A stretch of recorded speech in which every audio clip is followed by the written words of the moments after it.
बिल्कुल धन्यवाद। देखिए, नक्सलवाद हमेशा से ही छत्तीसगढ़ के लिए सियासी बयानबाजी का अड्डा रहा है, नासूर बना हुआ है। बीजेपी के कार्यकाल में ये बड़ा और कांग्रेस के शासनकाल में पनपने का मौका मिला, लेकिन अब भी जब कभी नक्सलवाद की बात चलती तो ठीकरा राजनीतिक दल दोनों एक दूसरे के ऊपर फोड़ते हैं, यह बखूबी जानते हुए कि बीजेपी और कांग्रेस सिलसिलेवार दोनों नक्सलवाद के लिए बराबरी से जिम्मेदार है। यह तब कहां चला जाता है जब कभी बीजेपी के नेता की नक्सली हत्या कर देते हैं और कांग्रेस के नेताओं के साथ भी बर्बरता होती है। कुल मिलाकर नक्सलवाद का न तो कोई मजहब होता है और न ही कोई सियासी रंग। फिर आखिर राजनीति क्यों तूल पकड़ती है? आज चर्चा हम इसी विषय पर करेंगे। ये चर्चा की शुरुआत इस तरह से होती है कि सबसे पहले शंकराचार्य का एक बयान आता है जो कि बस्तर में, जगदलपुर में दिया जाता है कि दोनों ही दल, उन्होंने बहुत साफ कहा, बीजेपी और कांग्रेस हाथ रखे हुए नक्सलियों के ऊपर, मतलब उन्हीं के कारण नक्सलवाद पनप रहा है। जिस दिन दोनों पॉलिटिकल पार्टियां अपना हाथ उनके ऊपर से हटा दें, जो बच जाएंगे नक्सली उन्हें मैं खत्म कर दूंगा। ये बहुत बड़ा बयान था, दोनों ही राजनीतिक दलों के लिए एक बड़ा सियासी निशाना भी था और कहीं ना कहीं ये बताने के लिए था कि दोनों ही पार्टियां कहीं ना कहीं नक्सलियों को पोषित करती हैं। शंकराचार्य का बयान था और इसी विषय पर हम आगे चर्चा करेंगे। पहले चलिए आपको सुनवाते हैं क्या कुछ कहा शंकराचार्य ने और उसके बाद क्या कुछ कहा बीजेपी और कांग्रेस के नेताओं ने, फिर इस चर्चा को हम आगे बढ़ाते हैं। सत्तारूढ़ दल और विपक्ष दोनों नक्सलवाद से अपना हाथ खींच ले। कितने नक्सलवादी रह जाएंगे मैं पूछना चाहता हूं। जो रह जाएंगे मैं दावा करता हूं सब नक्सलवाद को खत्म कर देंगे, इनके पाले हुए। अभी तो वर्तमान में नक्सलवाद पैदा क्यों हुआ इस पे भी शोध करना पड़ेगा, लेकिन इतने बड़े संत ने कुछ कही है बात, एक नक्सलवाद के विषय पर संपूर्ण राष्ट्र को एक होना चाहिए, इसमें क्या दिक्कत है?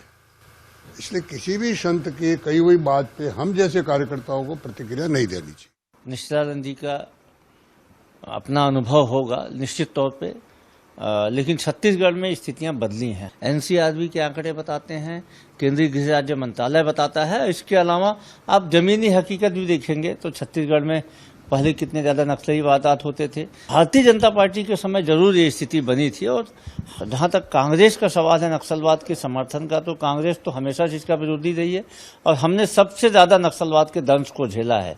हमने अपने नेताओं की पूरी पीढ़ी को खोया है नक्सलवादी हमले में। भारतीय जनता पार्टी जरूर नक्सलवादियों के पोषक के रूप में सामने आई है और इसका सबसे बड़ा उदाहरण यह है कि इनके 15 साल के शासनकाल में नक्सलवाद बस्तर के एक ब्लॉक से निकल के 14 जिलों तक पहुंच गया था, जो अब फिर से सिमट रहा है। नक्सलवाद से अपना हाथ खींच ले। कितने नक्सलवादी रह जाए।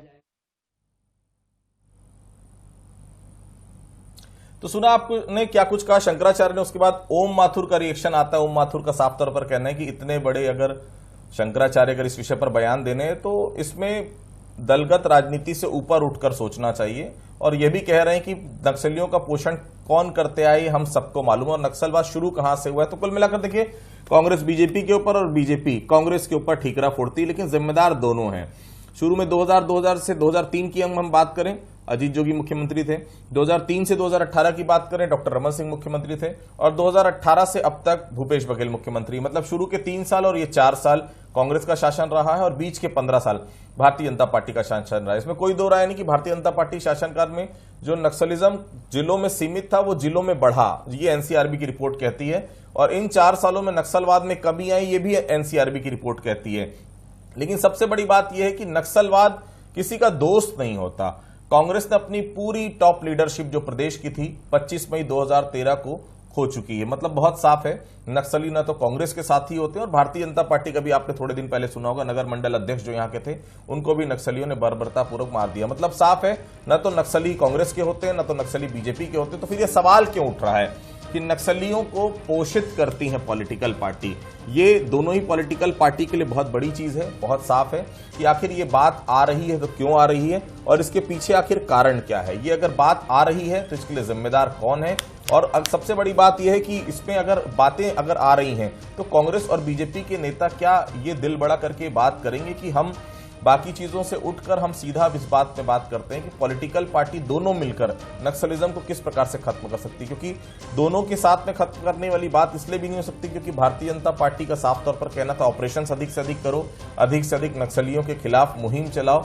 कांग्रेस का कहना है उस रास्ते में जब तक विकास नहीं होगा, जब तक नक्सलिज्म किसी भी हालत में खत्म नहीं हो सकता। तो ये अलग अलग पॉलिटिकल पार्टीज के अलग अलग मायने हैं, अलग अलग कहना है। ये तमाम चीजें जो हैं वो लगातार नजर आ रही है। शंकराचार्य जो हैं वो भी बहुत साफ कुछ कह चुके हैं कि दोनों ही पॉलिटिकल पार्टियां इसके लिए जिम्मेदार हैं। लेकिन आखिर जिम्मेदारी ले कौन रहा है, कौन नया ले रहा है पार्टी जिम्मेदार? न कांग्रेस ले पा रही है जिम्मेदार, न भारतीय जनता पार्टी जिम्मेदार ले पा रही है अपने आप को। तो फिर आखिर चाह कौन रहा है, क्यों इसमें आखिर दिक्कत हो रही है, कौन है इसके लिए जिम्मेदार? इसी विषय पर आज हम चर्चा करेंगे, क्योंकि चर्चा जो है वो छत्तीसगढ़ से जुड़ी हुई है, चर्चा जो है वो नक्सलिज्म से जुड़ी हुई है, और चर्चा हम आगे इसी पर बढ़ाएंगे कि आखिर इसके पीछे का कारण क्या है। हमारे साथ दो खास मेहमान भी जुड़ेंगे इस पूरी बातचीत को आगे बढ़ाने के लिए। हमारे साथ धनंजय सिंह ठाकुर जी जुड़ेंगे, हमारे साथ श्रीचंद सुंदरानी जी जुड़ेंगे भारतीय जनता पार्टी से, उनसे भी मैं बातचीत करूंगा। बिल्कुल, तो देखिए हम गेस्टों से भी बातचीत करेंगे आगे कि क्या कुछ है इसमें। उसके पहले मैं चाहूंगा कि आपको फिर एक बार मैं सुनवाऊं कि आखिर क्या कुछ शंकराचार्य ने कहा था। एक बार हम आपको सुनवाते हैं, फिर इस चर्चा को आगे बढ़ाते हैं, क्या कुछ शंकराचार्य ने कहा और क्या कुछ पॉलिटिकल रिएक्शन इस पूरे विषय को लेकर आए। सत्तारूढ़ दल विपक्ष दोनों नक्सलवाद से अपना हाथ खींच ले।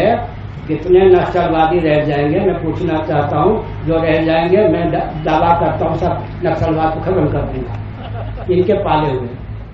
अभी तो वर्तमान में नक्सलवाद पैदा क्यों हुआ इस पे भी शोध करना पड़ेगा, लेकिन इतने बड़े संत ने कुछ कही है बात, एक नक्सलवाद के विषय पर संपूर्ण राष्ट्र को एक होना चाहिए, इसमें क्या दिक्कत है? इसलिए किसी भी संत की कही हुई बात पे हम जैसे कार्यकर्ताओं को प्रतिक्रिया नहीं देनी चाहिए।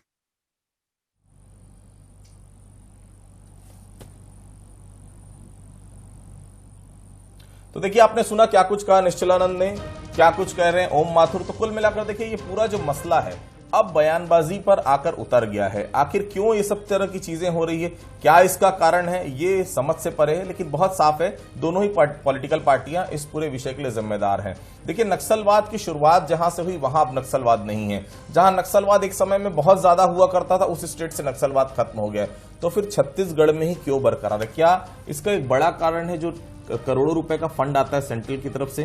क्या कारण है इसका, ये बताने के लिए कोई भी अभी तक तैयार नहीं। तो मैं सबसे पहले हमारे जो संवाददाता हैं कुलेश्वर पांडे उनके पास चलता हूं। कुलेश्वर, शंकराचार्य का बयान आपने सुना, दोनों ही पॉलिटिकल पार्टी के बयान आपने सुने, किस तरह से देख रहे हैं? क्योंकि जहां नक्सलवाद शुरू हुआ था पश्चिम बंगाल से, वहां अब नक्सलवाद नहीं, जहां सबसे ज्यादा हुआ करता था जो पहले आंध्र प्रदेश था अब तेलंगाना है, वहां भी नक्सलवाद खत्म हो गया है, तो फिर छत्तीसगढ़ में खत्म क्यों नहीं हो पा रहा है? देखिए आदित्य जी, अलग अलग क्षेत्रों की अलग अलग स्थिति होती है और अलग अलग स्थिति के कारण जो है नक्सलवाद गतिविधियां कहीं बढ़ती है तो कहीं घटती है। अगर हम बिहार और झारखंड की बात करें तो आज भी वहां पे नक्सलवाद गतिविधियां कम नहीं हुई है। लेकिन अगर हम छत्तीसगढ़ में 15 साल मतलब आज 22 साल की अगर हम बात करेंगे तो 15 साल बीजेपी की गवर्नमेंट रही, 4 साल अभी कांग्रेस की सरकार है। 15 साल में हमने देखा था कि नक्सल गतिविधियां किस तरह से यहाँ पे लगातार थी, लगातार बड़ी घटनाओं को अंजाम दिए थे। बीजेपी के शासनकाल में झीरम की घटना हुई थी, आपको याद होगा। और लेकिन कांग्रेस की सरकार बनने के बाद कहीं ना कहीं उस फोकस दिया गया किस तरह से नक्सलवाद को कम किया जाए। सरकार ने वहाँ पे काम किया, लगातार अभियान चलाया गया और आज जो वर्तमान की स्थिति है बस्तर क्षेत्र की, निश्चित तौर पर कहीं ना कहीं नक्सल गतिविधियों में कम आई है। लगातार सीएम भूपेश बघेल भी इस बात को कहते हैं कि हमारी सरकार बनने के बाद जिस नीति को लेकर हम बस्तर के क्षेत्र में चले हैं कहीं ना कहीं इसमें सफलता हमको मिली है और लगातार नक्सल गतिविधियां सिमटते जा रही है। तो अलग अलग क्षेत्रों की अलग अलग स्थिति रहती है, उसके अनुसार जो है कहीं कम तो कहीं ज़्यादा रहती है। लेकिन जो शंकराचार्य ने कहा है निश्चित तौर पे कहीं बड़ा बयान है। उन्होंने साफ तौर पे कहा है कि राजनीतिक पार्टियों के कारण जो है नक्सलवाद पनप रहा है। अगर वाकई में राजनीतिक पार्टी चाहे वो पक्ष हो विपक्ष हो दोनों ठान ले कि हमको अपने राज्य से नक्सलवाद खत्म होना, तो निश्चित तौर पर नक्सलवाद खत्म हो सकता है। और ये लगातार छत्तीसगढ़ में हम देख भी रहे हैं कि सरकार प्रयास कर रही है कि किस तरह से नक्सलवाद खत्म हो। आप देख रहे हैं कि बस्तर क्षेत्र में जो बंद पड़े स्कूल थे वो खुलना शुरू हो गया है, सड़क वहाँ पे बढ़ गई है, कनेक्टिविटी आज वहाँ पे लोग हैं। जो बस्तर की पहले तस्वीर थी कहीं ना कहीं बस्तर की तस्वीर बदली। हालांकि ऐसा नहीं कि कांग्रेस सरकार आने के बाद नक्सलवाद पूरी तरह से खत्म हो गई है, आज भी नक्सली जो है वो छुटपुट घटना को लगातार अंजाम देते हैं, लेकिन कहीं ना कहीं बड़ी घटना को अंजाम नहीं दे पा रहे हैं। हर सरकार को यही प्रयास करना चाहिए कि हमारा जो राज्य है वो शांत रहे, ऐसी दहशत का माहौल ना रहे, और कहीं ना कहीं छत्तीसगढ़ में वो देखने को मिला। हालांकि जो शंकराचार्य का बयान है निश्चित तौर पर इसमें राजनीतिक पार्टी को विचार भी करना चाहिए ताकि जो उनका राज्य है वो शांत बना रहे। बिल्कुल, तो देखिए आपने सुना कि क्या कुछ कहा रिपोर्टर कुलेश्वर पांडे ने और क्या कुछ कह रहे थे पॉलिटिकल पार्टी के लोग। तो मतलब बहुत साफ है, देखिए जब तक कांग्रेस और बीजेपी इस विषय पर एक मत नहीं होंगे तब तक इस प्रकार की समस्या बढ़ते रहेगी, क्योंकि जो भी सरकार रहती है वो अपने हिसाब से काम करना चाहती, पिछली सरकार अपने हिसाब से करती। जब तक एक साफ हम किसी भी तरह से एक लाइन नहीं खींचेंगे, जिस तरह से तेलंगाना में हमने देखा, सरकार किसी की भी हो, नक्सलिज्म के खिलाफ जिस तरह से आगे बढ़ी वो उसी तरह से बढ़ी, उसमें चेंज नहीं आया। लेकिन पॉलिटिकल पार्टियां यहां पर बदलती हैं चुनाव के बाद, और कहीं ना कहीं लोगों का जो उनका फोकस रहता है वो दूसरा हो जाता है, तरीका अलग हो जाता है, जिसके कारण अभी तक नक्सल समस्या छत्तीसगढ़ से खत्म नहीं हो पा रही।